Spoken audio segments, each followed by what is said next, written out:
Welcome. You've tuned in to Living the Miracle with hosts Michael and Raphaelle Tamura. You were meant to live a joy-filled life, and you most certainly can. In this program, you will learn simple yet powerful psychic tools to help you fulfill your soul's purpose in this world. Now, here are your hosts, Michael Tamura and Raphaelle Tamura. Welcome, welcome. Glad to have you here today to Living the Miracle with Michael and Raphaelle Tamura, and I'm trying to be Raphaelle. And I am Michael. Today's show, we have a special theme. I hope you're tuned in. When in doubt, laugh first and be kind. And today is March 21st, a rainy day in far northern California at the sacred mountain of Mount Shasta, where we are broadcasting from. It is our goal for awakening souls, intuition, and fulfilling purpose. Today, we're going to explore, doubt. What doubt is, how we become doubtful, and what we can do to restore our certainty when we find ourselves in doubt. The American Heritage English Dictionary defines doubt as the state of being uncertain about the truth or reliability of something. The New Oxford American Dictionary defines it as a feeling of uncertainty or lack of conviction. We've all been in doubt at one time or another. That is for doggone sure. Doubt makes it difficult to make a decision, especially the more important the decision might be. Whether you're a mother charged with making a major decision about the care of your child, a doctor deciding the treatment of a critically ill patient, a CEO guiding the direction of a company, or a friend to someone leaning on you for advice on what to do about a life-changing situation. You'd want to have some kind of certainty that you're making the right choice in what you say or do or how you respond. How do you know something's going to work? How can you be certain that you're right about your decision? In fact, now that you think about it, did you turn off the stove and lock the front door before you drove off to work today? Doubt seems to lurk just around the corners at times, doesn't it? What if you're wrong? What if you fail? What if you ruin everything? Or something? Or someone? With your decision, action, or advice? What happens when you're in doubt? Do you get stuck or frozen, unable to make the decision or move forward? Most people, when in doubt, tend to get stuck. They tend to go around and around in their head trying to figure out whether they're making the right choice, whether they're doing the right or the best thing, whether it's going to work or blow up in their face. And when they do that, they stay stuck in doubt. Rather than being able to move forward and solve or resolve the problem or situation. Have you ever noticed when you're in such a state that you're quite serious? Did you also notice that you are grinding your intellectual gears, trying to figure things out? What do I do? Would it be better this way or that way? How do I know? I don't know. Shall I do this? Shall I do that? What am I to do? What if I mess things up? What if people end up hating me? What if I ruin it for others? And it goes on and on and on. Is that what you like? Of course not. So what are you to do when you're in doubt the next time?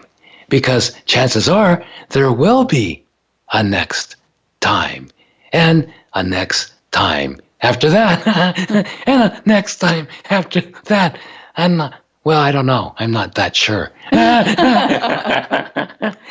Albert Einstein, that legendary genius, physicist, and mathematician. And though not as widely known, he was a mystic as well, said that we cannot solve a problem in the same consciousness that created it. We can't stay in the box, in other words, that the problem was made in. We have to think outside that box in order to solve it. You'll find that whenever you're in some kind of doubt, you'll be in a serious, intellectual consciousness, right? I mean, just think about it. Whenever you were in a doubt, real doubt situation, serious, trying to grind it out, thinking. So the first thing that you need to do is to step out of that serious intellectual mindset. It's time to lighten up. Say that again. It's time to lighten up. Lighten up. Wasn't there a song back in the 70s or 80s or 70s? Lighten up. Oh, no, that was tighten up. You never get those right. No, I never get anything right. But that's what makes us laugh, huh? I have lots of certainty. I never get anything right. No, just aphorisms and things like that. So when in doubt, laugh first. As revolutionary an idea as it may have been in Einstein's time, now most people know that everything is energy. So to step out of the energy consciousness box that the situation or problem was created in, you have to shift your energy level. Seriousness is an energy level that's heavier than, say, levity or humor. Doctors diagnosed Norman Cousins. Remember him? He was a journalist in 1964 with ankylosing spondylitis, a rare disease of the connective tissues. I think it's, when the vertebrae start to fuse, very painful. And the doctors gave him just a few months at most to live. Well, he decided to take ownership of his own healing.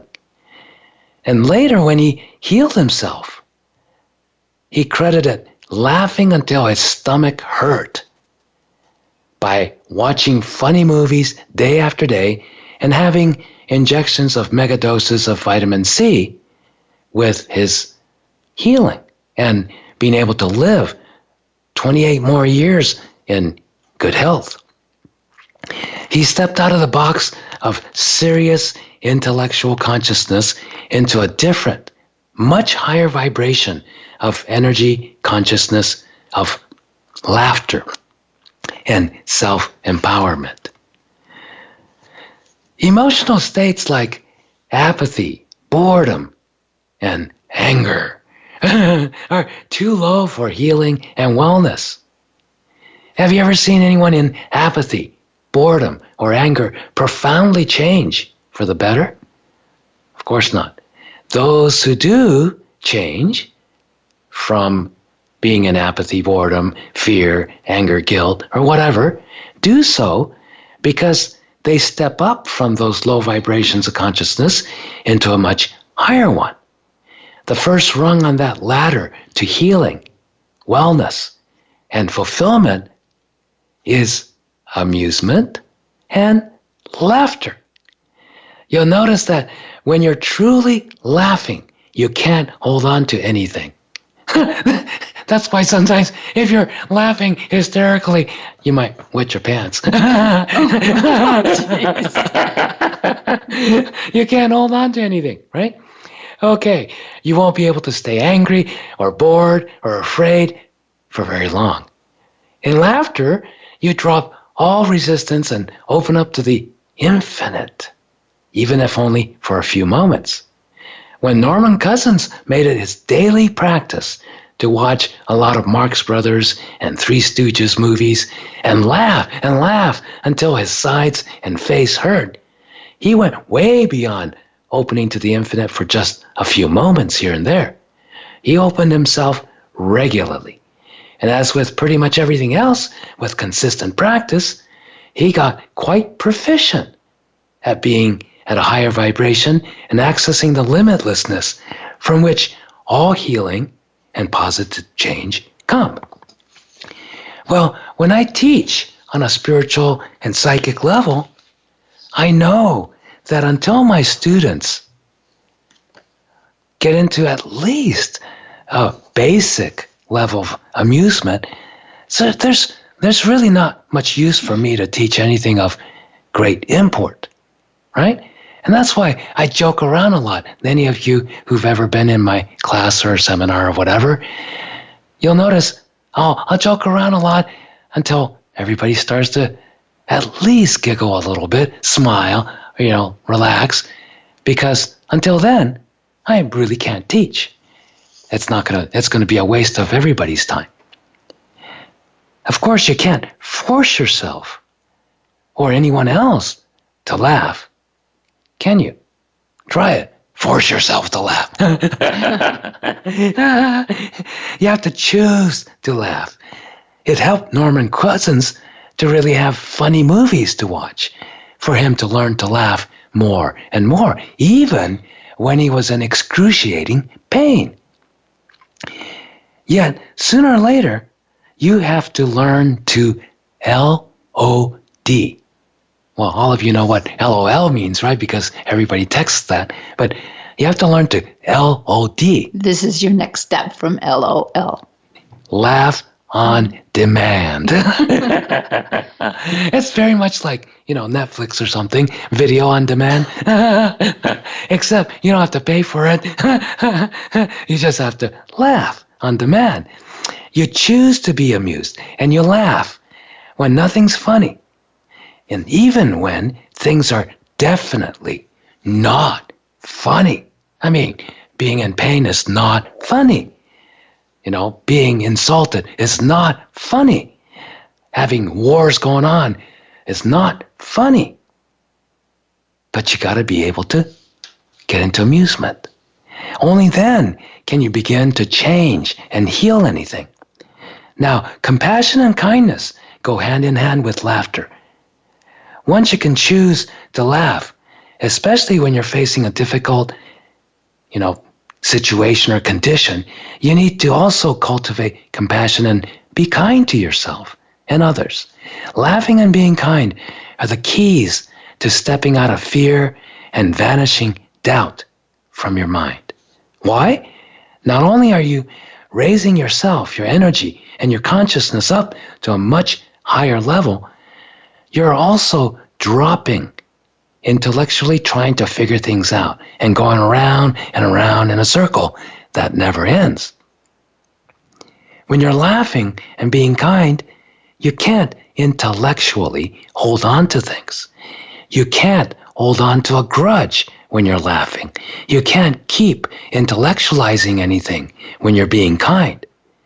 Being kind takes you out of your intellect and lets you begin to experience the unconditional heart of spirit.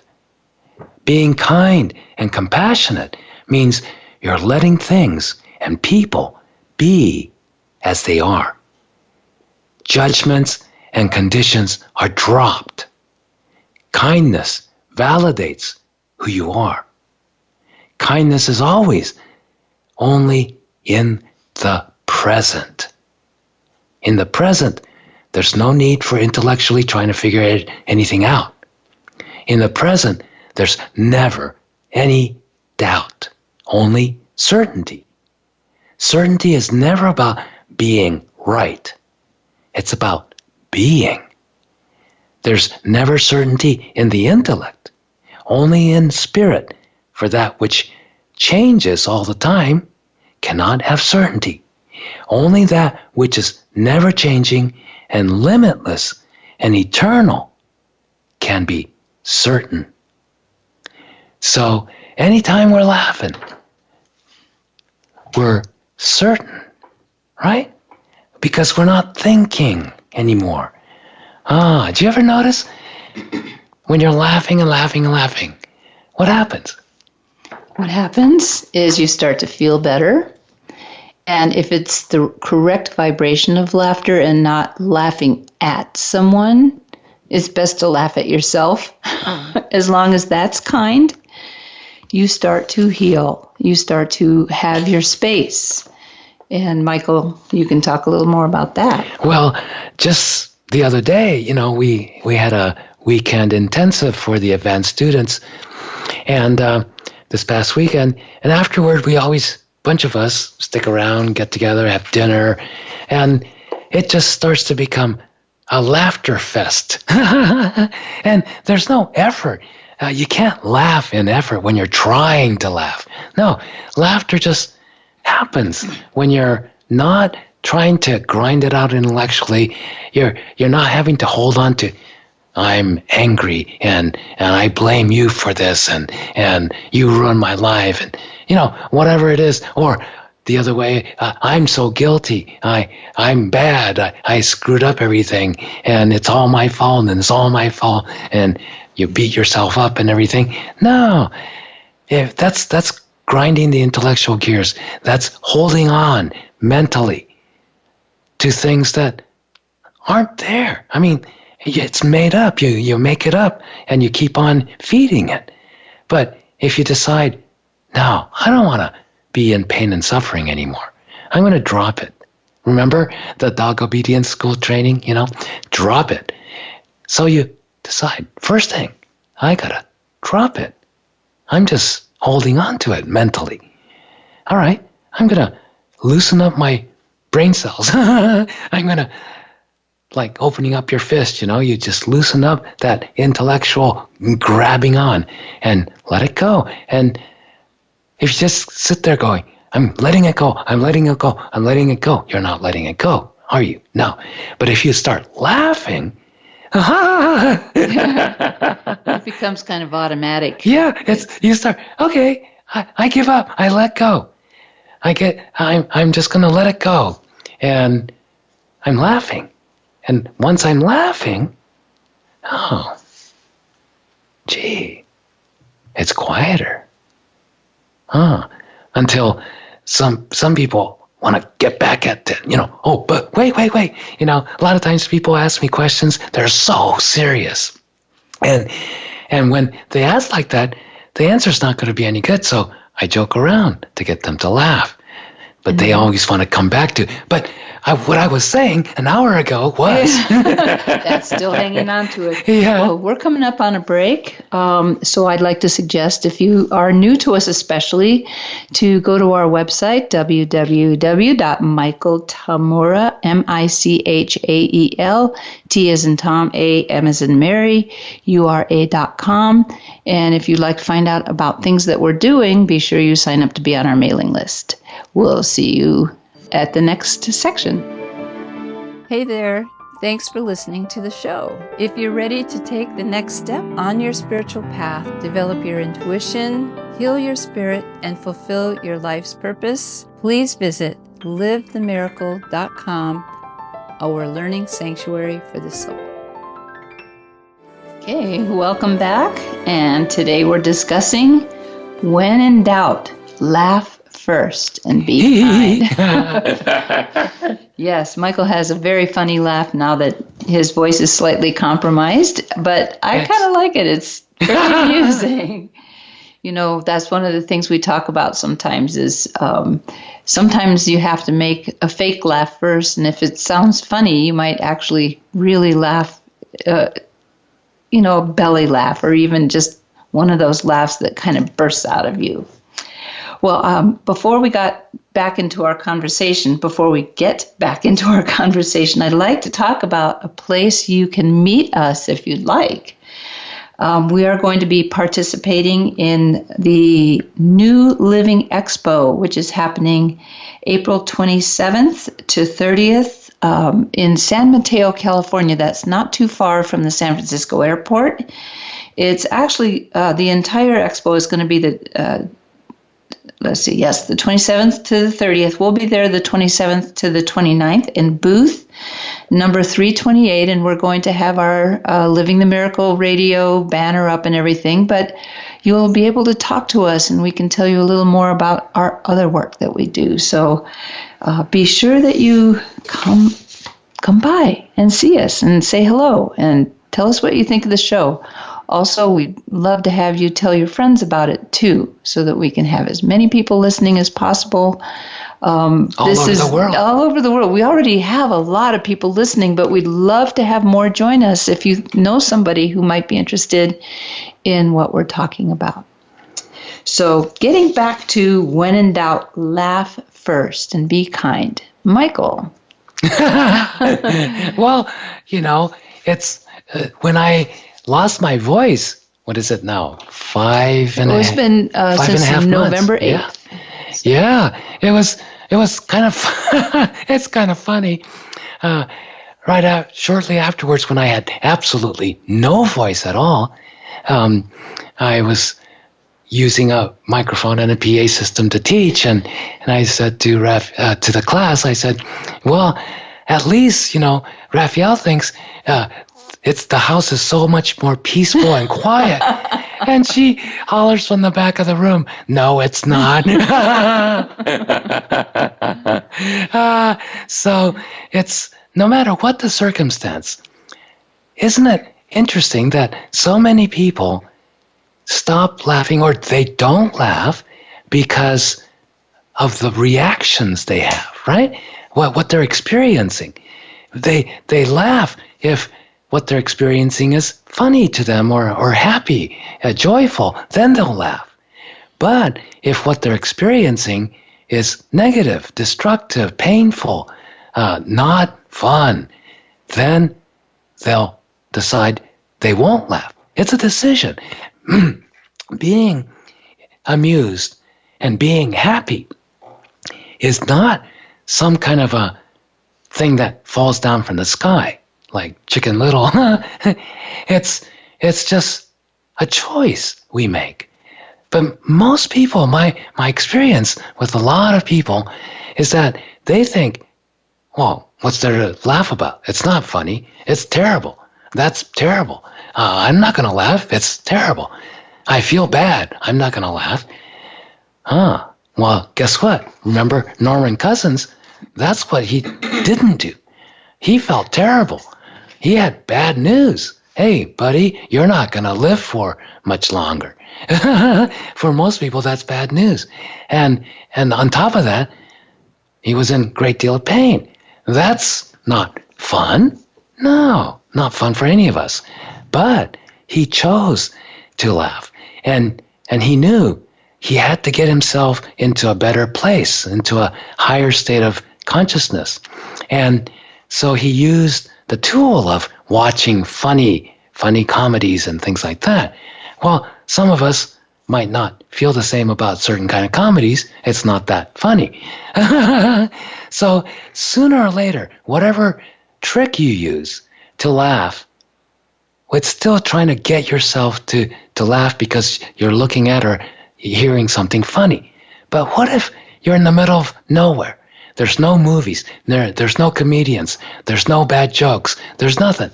And in fact, a lot of people don't laugh at my bad jokes. They do laugh at how bad you are. Yeah. And so that works. Yes, whatever works. But sooner or later, you have to practice laugh on demand, LOD.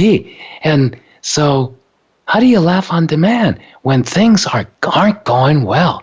You never even have to think about it when somebody says something or does something or you're just so happy. You're just laughing because that's where you're at. But what if, you just got bad news or your best friend got, hospitalized or got into an accident or whatever the case might be. It's not a laughing matter, is it? No. And then you get sad, you get angry, you get frustrated, you get upset, you get guilty. Whatever the case, you become afraid. Well, doubt is essentially fear. And when we're in fear, we're not certain, are we? When we're angry, we're not certain either. Because when we're angry, we think we're certain. You did it to me, and I'm going to get back at you. If it's the last thing I do, I'm going to go after you. You think you're full of total certainty. No, that's not certainty. That's just being stuck in anger at something that's not even true, and you think it is, and you think you got the solution for it. Well, if you follow through on that, guess what? You're not going to be a happy camper for a long time. But if you stop and go, wait a minute, do I want to act out of this total, almost insane, emotion? Do I want to act out of this total depression? Do I want to act out of, who cares, I'm in total apathy or bored? Never works out well, does it? No. But when you act out of amusement, laughter, real laughter, not the sarcastic, angry laugh that a lot of people have, is smirking and snickering at you. Snarking. That's my word. Snapping. And so that's not a real laugh. That's not coming from true amusement and happiness. That's coming from anger and jealousy and competition and all kinds of stuff.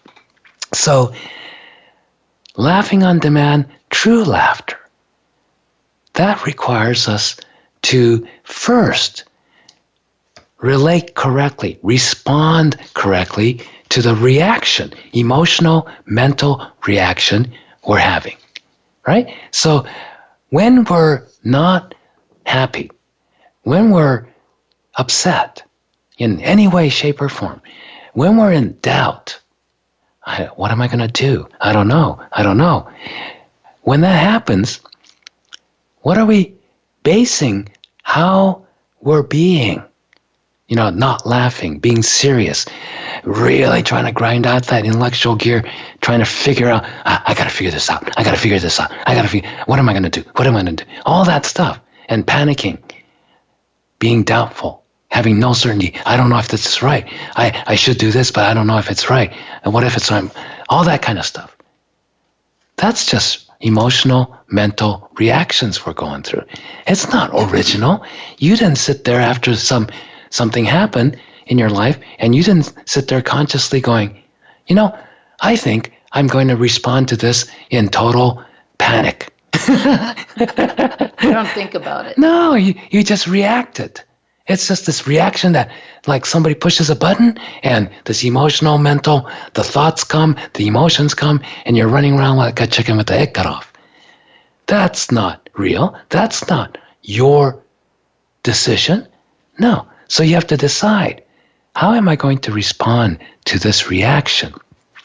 I'll tell you a little story about a friend of mine who was a top-notch builder, construction guy, carpenter, very capable, very tall, right? And we're trying to set up some fence for a fundraiser for a church, but we're way out in the boonies, and we're trying to hammer this metal stake into the very dry, hard dirt.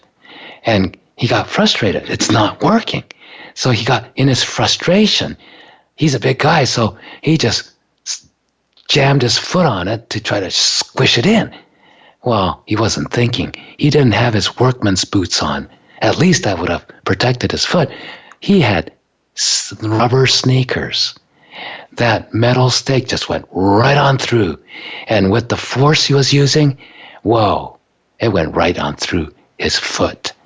Now that is painful. And that is very dangerous. So he's bleeding and he's screaming. He's curled up in a fetal position and just like a scared animal. And so I start to approach him, since there weren't too many people and we're out in the boonies, and this is before cell phones.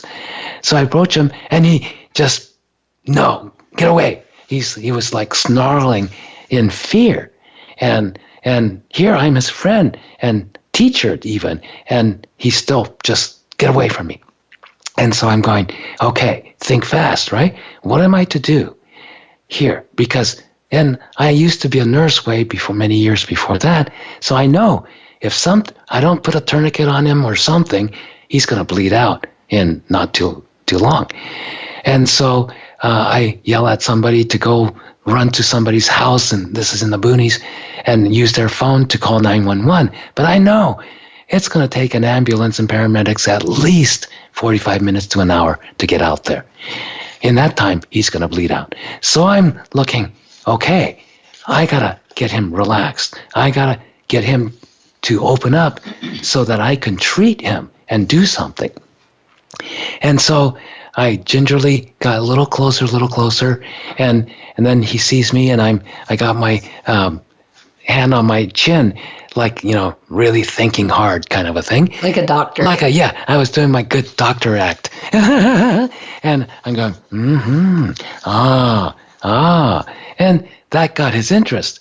And he was still panicking and just, in great pain, but he's going, I got his curiosity going, and he goes, what is it? I said, I see what needs to be done, which wasn't actually true, but I got to get him engaged.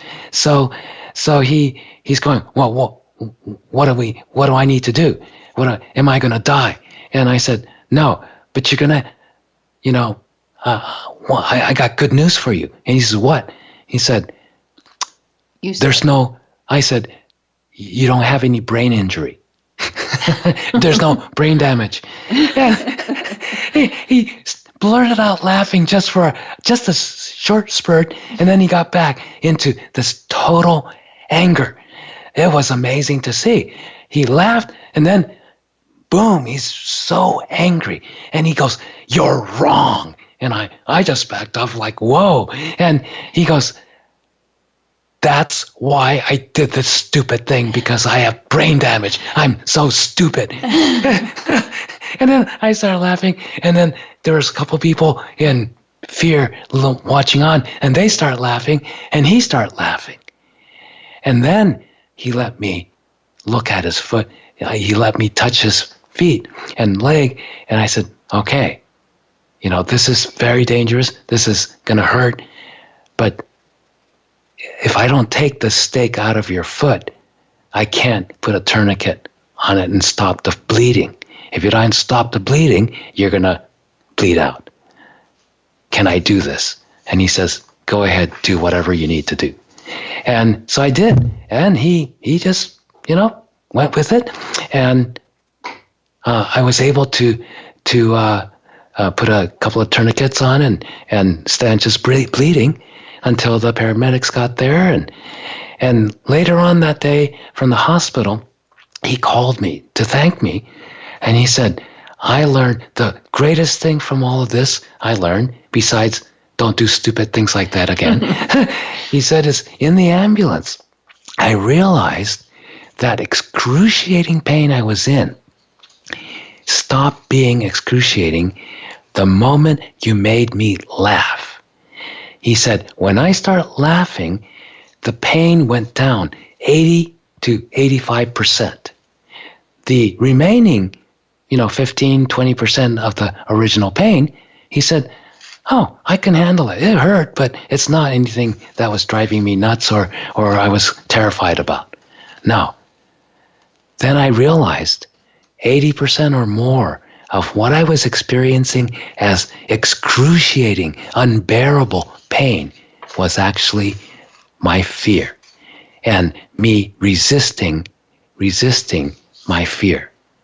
And the minute I laughed, I noticed I dropped the fear. And even for a moment, the first time I dropped the fear and all this anger came out. And I was really angry.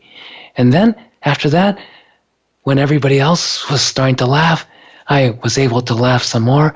And then the anger left, and I started to have my certainty that I'm going to be okay. I'm not only going to live, but I'm not going to lose my foot. I'm going to, it's going to take a little bit to heal, but I'm going to be fine. And he said the paramedics couldn't believe it. I told them what you did and what happened, and they couldn't believe that anybody would do that, and they couldn't believe that I was laughing. They said they've never seen anybody in this condition who was laughing. And he said, we had a great time. after that for the rest of the ride to the hospital. So this is the key to living the miracle. Whenever I chose to be amused and laugh and be kind rather than be angry and blame somebody or others and seek vengeance or anything like that, then everything opens up for the miracle to unfold shortly after. Great. Well, we're coming up on a break, and I wanted to mention one more thing. If you go onto our website, is we have a section at the front page. The website is Michael Tamura, Tamura.com. And there's a section called Free Stuff. And if you go in there, we have a basic spiritual toolkit that you can download. It's for free. And it'll help you with getting to know these tools a little bit more that we're going to be going into in this third section. So we will be right back. Thank you for joining us.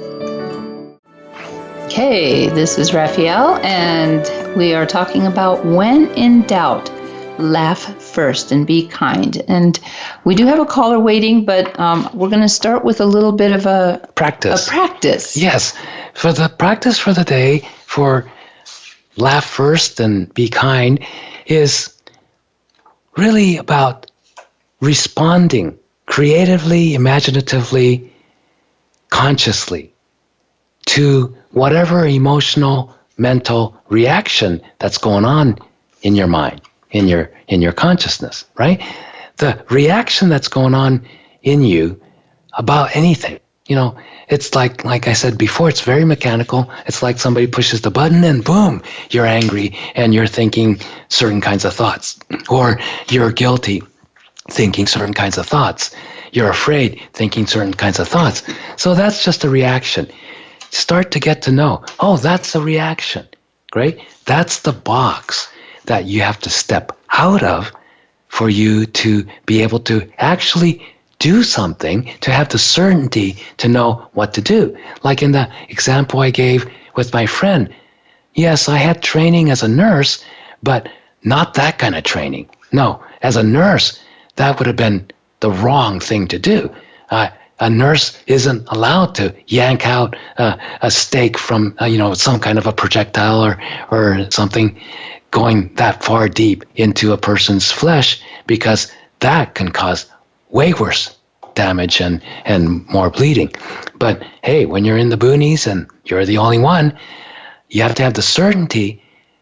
Did I know from a textbook that's what you're supposed to do? No, from a textbook, that was not what I'm supposed to do. But I knew with certainty, if I didn't do that, that was the only chance he had to survive or to keep his foot or anything like that. So that's what I did. So certainty is so important, because when you are tuned to spirit, you'll know the right thing to do, even if everybody else says it's not. Okay? So remember, grounding.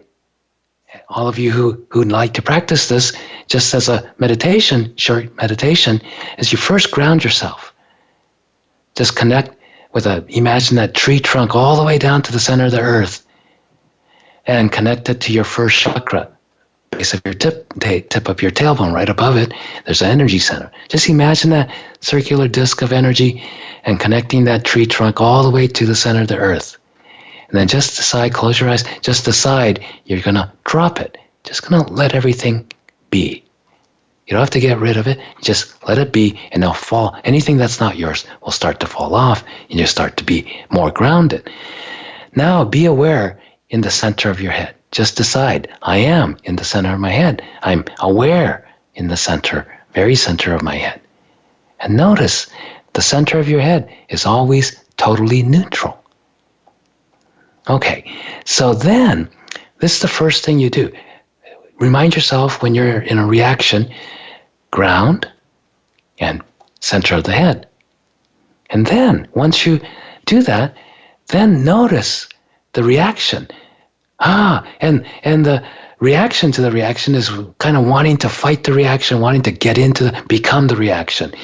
When you feel anger, you want to be angry. I'm angry. You start to be it. No, don't be it.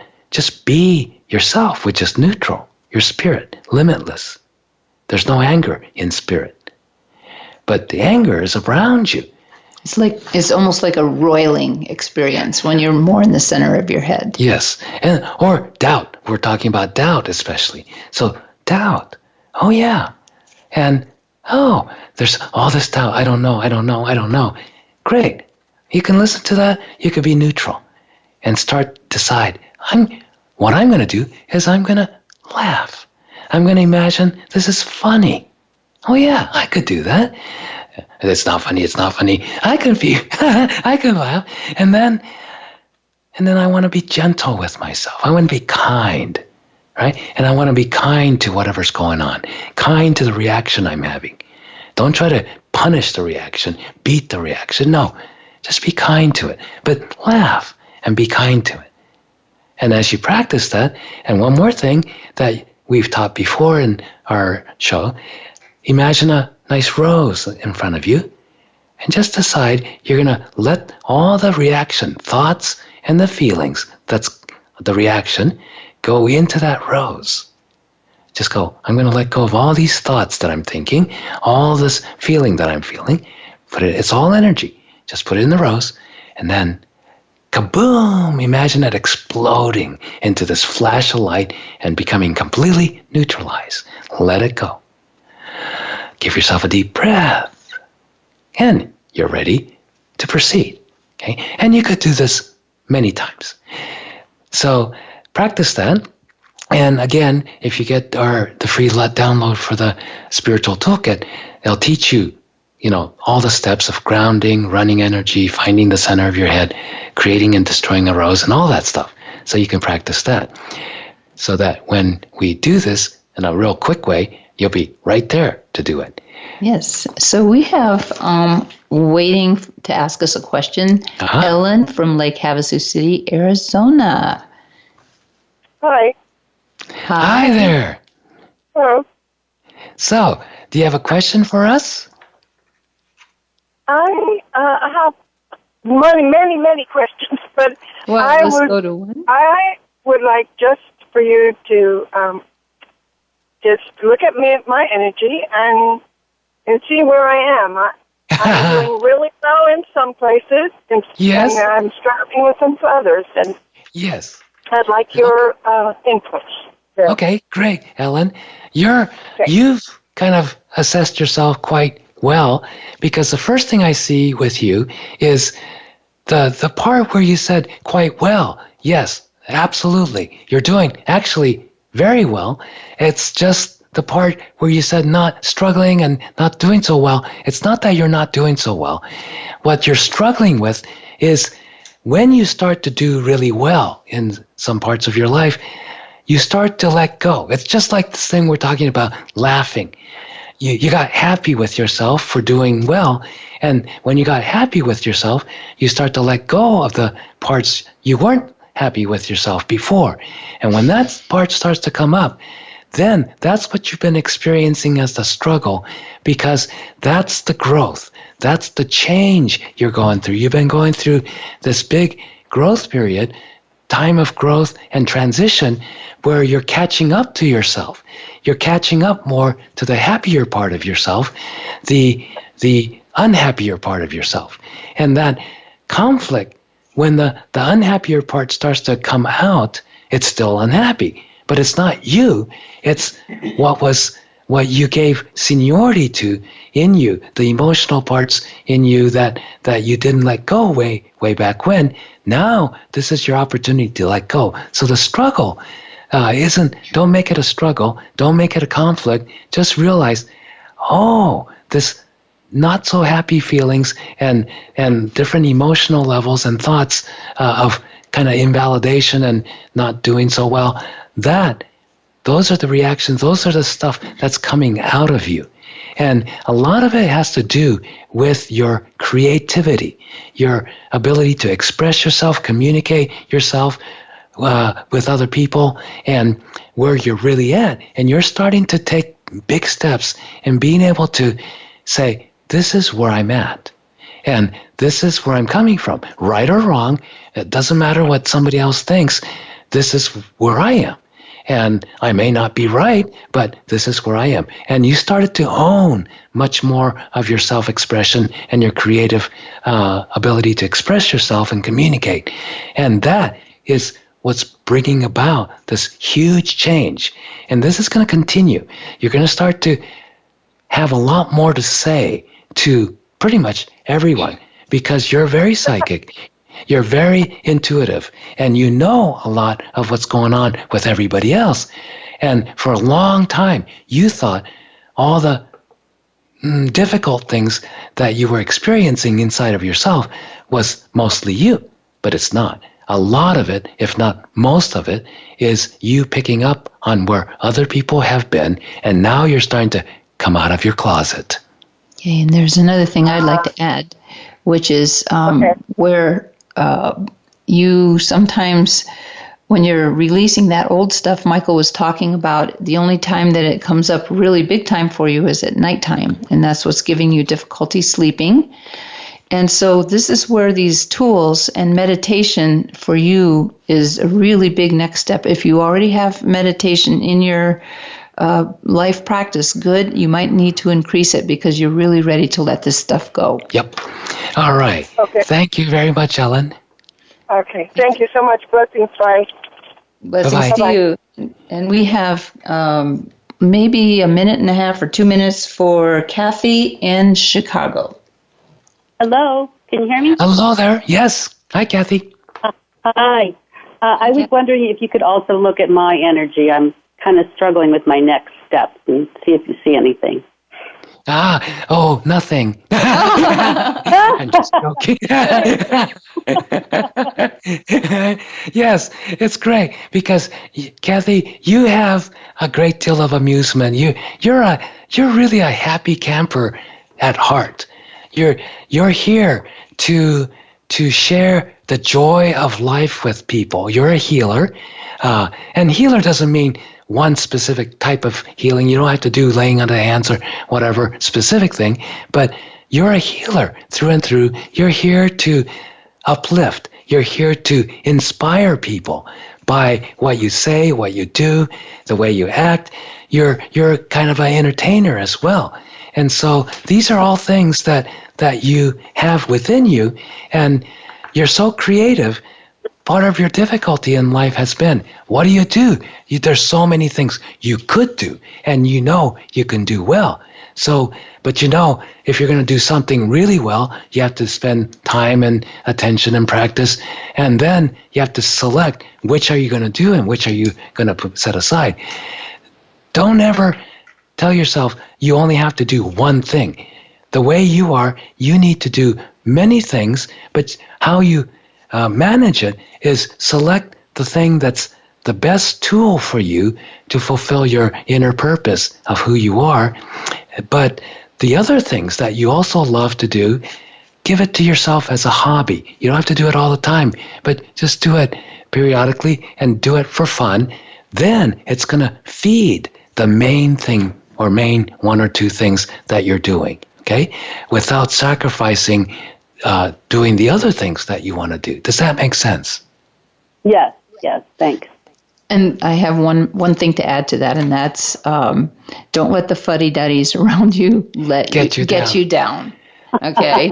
that's one of the things that happens. You attract fuddy-duddies because they need to learn to have the joy in life, and they instinctively know that you can help them. But don't take it on as your problem to solve. Well, I was going to say, yeah, I can help them, and then I get all tied up in that. So yes. So laugh first, be kind, and then move on. Okay. Thank you for calling. Thanks for calling. Yes, we're coming. Boy, it very flew close. by. Yes, it did. Very close to the end of the show. So please mark your calendars. This coming Saturday, March 24th at 4 p.m., we'll be at the special encore screening of the movie we've been talking about a lot, PGS. Intuition is Your Personal Guidance System in Sacramento, California at the Arden Fair 6 Theater. Then, a couple days later, on March 26th at 6 p.m., there will be a screening of the movie in Ashland, Oregon at the Varsity Theater. This film's award-winning, wonderful director from Australia, Bill Bennett, and I, and Michael and I, will be there for the Q&A immediately following both of the screenings, which is great. So those who attend will get to meet all of us and ask questions about the movie, about intuition and our experiences. You can check out the wonderful trailer for this film at pgsthemovie.com, as well as click on the map in the U.S. On that website at the bottom of the page to find a screening in your area. Okay, so we'll see you next week. This is Living the Miracle with Michael and Raphaelle Tamura. In every drop of rain awaits a rainbow. For every chance it has to grow.